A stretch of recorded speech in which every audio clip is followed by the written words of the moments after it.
Hello, welcome to this week's video all around the best order to sit your ACA exams.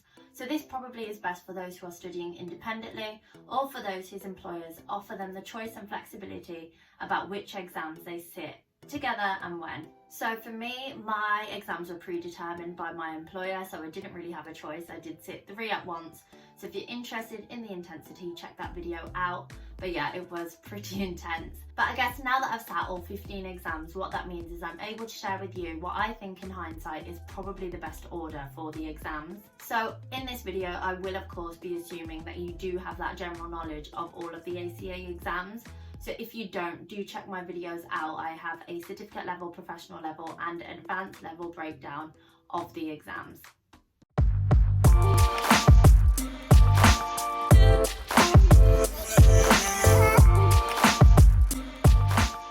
So before getting into the actual video, we do of course need to check that Icaew doesn't have any restrictions, because it will be pointless for me to suggest things and then you can't actually do them in the first place. So to be honest, Icaew does not actually have that many rules in place against the sittings. The key rule that they do have is that the case study must be attempted last of all 15 exams. So the ACA case study has to be exam 15. It also must be attempted in the final year of your training agreement, and you can sit the other advanced level exams alongside the case study, but like I said, it must be attempted last. So with that in mind, there are some unwritten rules that you should also be aware of, and that is just that some exams are prerequisites of other exams. So for example, certificate level accounting is a prerequisite for that professional level financial accounting and reporting, and then that is a prerequisite for the advanced level corporate reporting exam. So it doesn't mean you have to sit any of those particularly first by rule, but it obviously probably does make sense. So coming on to those certificate level exams, well, based on the rationale that I've just said about them often being prerequisites, I think it does just make sense to sit all those 6 exams first. So these 6 exams are all mutually exclusive. It means that there's no overlap in the content for any of these certificate level exams, so you can sit them in any order. What's good about these exams as well is that they can just be sat at any time of the year and you can sit them in any sort of combination. In terms of what I did, I sat accounting, assurance and principles of tax all in pretty much one sitting with just like a weekend in between. It didn't really help, to be honest, sitting them together, and it was quite intense, but it just meant that I could get through them quite quickly. The following month then I sat management information, and then the month later it was the final 2, so it was law and business technology and finance. So coming on to the point about law, I think that one is one that is actually quite different to the rest, and that's because law is not a prerequisite for any other ACA exams. But then usually what you get is a different approach, where people usually think, oh, I can just leave law to a much later date and do the other ones first, including some professional. But to be honest, the reason I would probably avoid this is because I have heard of instances where someone did actually keep failing law. They actually did pass some other professional level exams, but then they did just keep failing this law exam. So another key rule of Icaew that I should mention is that every exam, besides the advanced level exams, they have a maximum attempt of 4. So according to Icaew, if you do fail 4 times, you will be excluded from being able to be an ACA student. So I guess for that reason, I just personally would want to get all the certificate level exams under my belt, build my confidence. And honestly, just based on that last scenario with law, I just think it's much worse to then go through your professional level exams, actually pass those, and you keep failing because of law and you hit that 4 times and then you get banned. I just think it's probably better off just doing it first. So I think you should be able to kind of get the gist of where I'm going with this now. So next is the professional level. So I do just really think it makes sense to just sit in those levels that are already there for you. So these exams, they can only be sat in March, June, September and December. And there are actually a couple of exceptions to those, and that's the business planning exams. So I sat business planning taxation, and that's what I'll be talking about later in the video in terms of the sittings. But there is also business planning, banking and insurance, and those actually do have fewer sittings because I think fewer people do just take those exams. I'm not actually sure, to be honest, if there's a restriction on how many professional level exams you can sit at a time.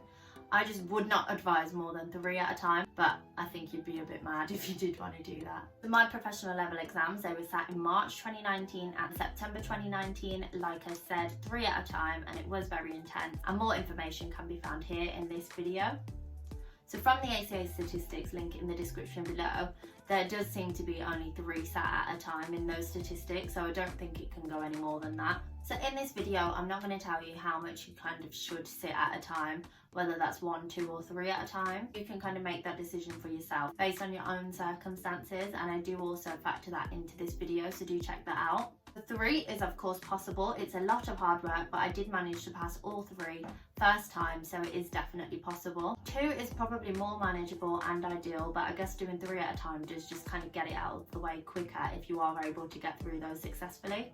Saying that though, if I had sat 2 in March, 2 in June and then 2 in September, I would have literally passed under the same amount of time. I guess the only drawback of that though is that you are continuously studying for that full period, whereas I did get a bit of a break between my sittings. Okay, so now let's get into the combination of the exams.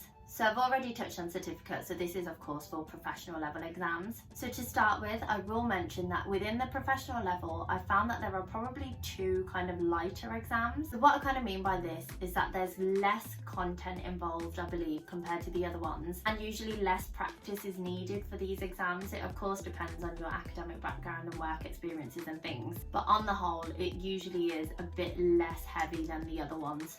So these exams are audit and assurance, and although I do work in audit, and you can find out more here, at the time I hadn't really had that much audit experience, and so I really just don't think I'm biased on this one. And then the second is business strategy and technology. So just because I've said that they're lighter exams, I'm not calling them easy. You still need to put in work to pass these. However, where I think it's different to the other professional level exams is that I wouldn't really recommend practicing the whole question bank to pass these exams. I don't think you need to go that far with these. So the reason that I've kind of drawn out these 2 lighter exams first is because I really wanted to just let you know that I think these are just great additions to other exams, and that's because they require less focus. Therefore, as an exam combination, I'd definitely separate the 2, and then if you are sitting more than 1 at a time, I'd recommend adding these to other sittings. So when you get fed up of the one that's a bit more content heavy and requires a lot more practice, you can just kind of turn to these exams. Then hopefully you can just tick them off at the same time. So then moving on to the next 2 exams, so it's financial management and then also financial accounting and reporting, and I have got a video on that one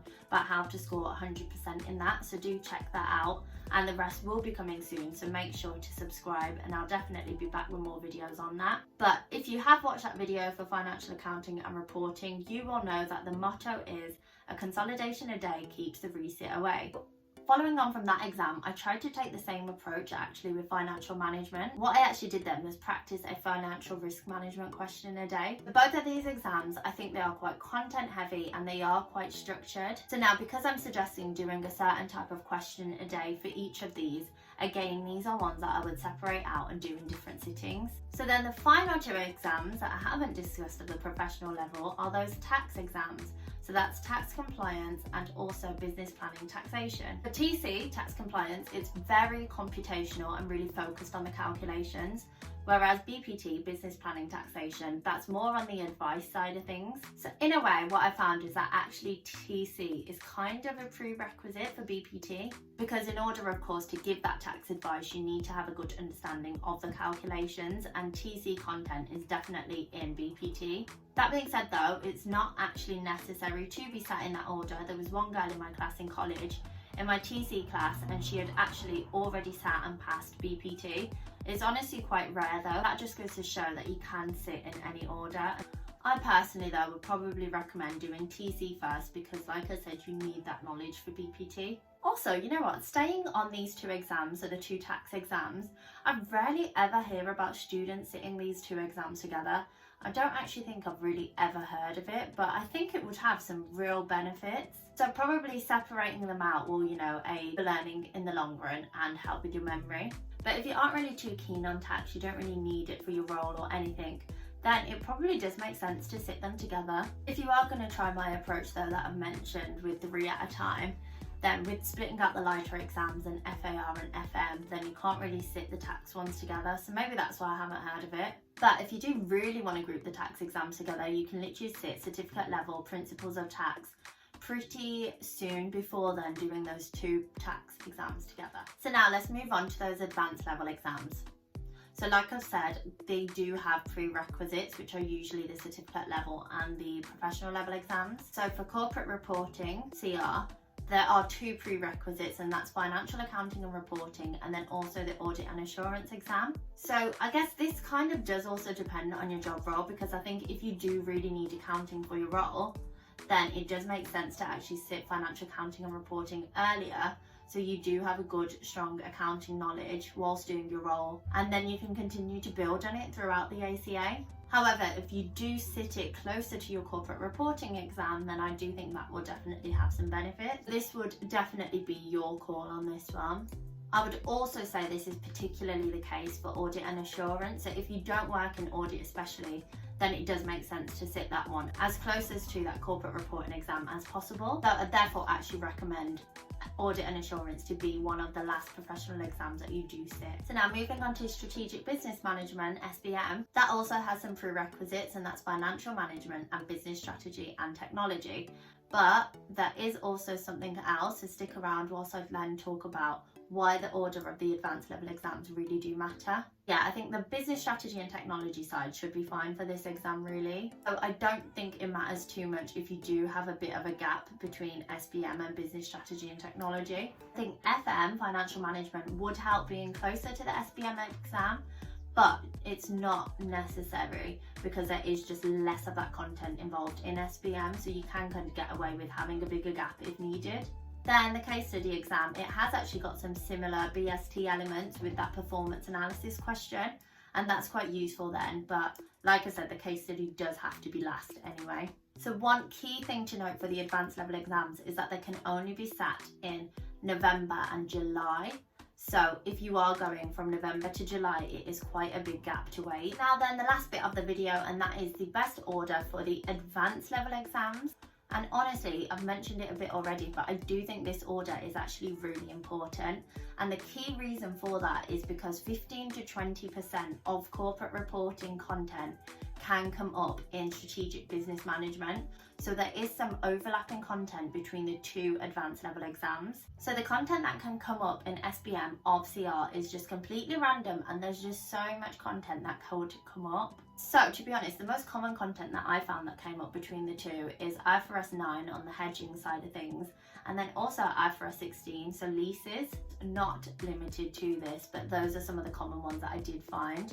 For this reason, I do think it makes sense to sit corporate reporting before SBM, and that's just because then it's probably easier to just recap corporate reporting rather than trying to learn it from scratch for SBM. Then saying that financial accounting and reporting is a prerequisite for that kind of stuff, so you may have covered it already, but there are some new content areas that could come up. So then, bearing that all in mind, and with that being said then, I actually think it's best to sit the 2 together if you can, so corporate reporting and SBM together. So this is what I actually did in the July 2020 sitting, although it was then postponed to August due to COVID. So I personally really do think that I benefited from that overlap, but saying that, honestly, the questions individually are just so long and they can be so draining to practice. But if you do kind of have enough time and you are willing to really put in the work, then I do think it's an option to consider. Finally then, let's move on to that case study exam that has to be last. So if you split up CR and SBM, then you could sit this with one of those. You could sit it with both CR and SBM, so then 3 at a time again,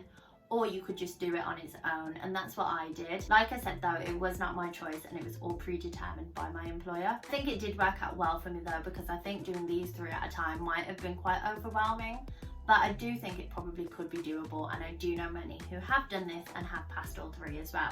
So honestly, at this stage, it's probably really worth just weighing up all of your commitments, your job, and everything else, just to see if you do have enough time to prepare for 3 at once. The case study is 4 hours long. If you don't know much about this exam, do definitely watch this video and you'll find out a lot more.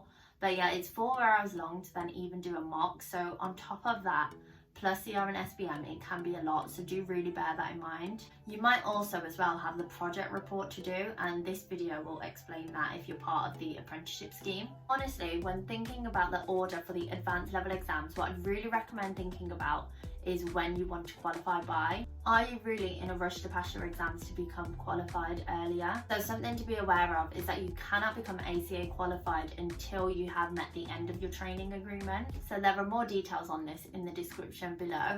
But for example, for me, I finished all my exams and passed them all November 2020. So I found out that I passed in January 2021. But my training contract did not finish until September 2021. So honestly, timing wise, it didn't really make too much of a difference. I really then would have been fine to sit that final case study exam that following July. But I think where it's kind of nice is it does give you some leeway if you do then need to resit. But you know, hopefully you should be fine. So hopefully this vlog was helpful, and now you have the information that you need to go and plan your own order of your exams. These are of course my own opinions and my own insights into the exams.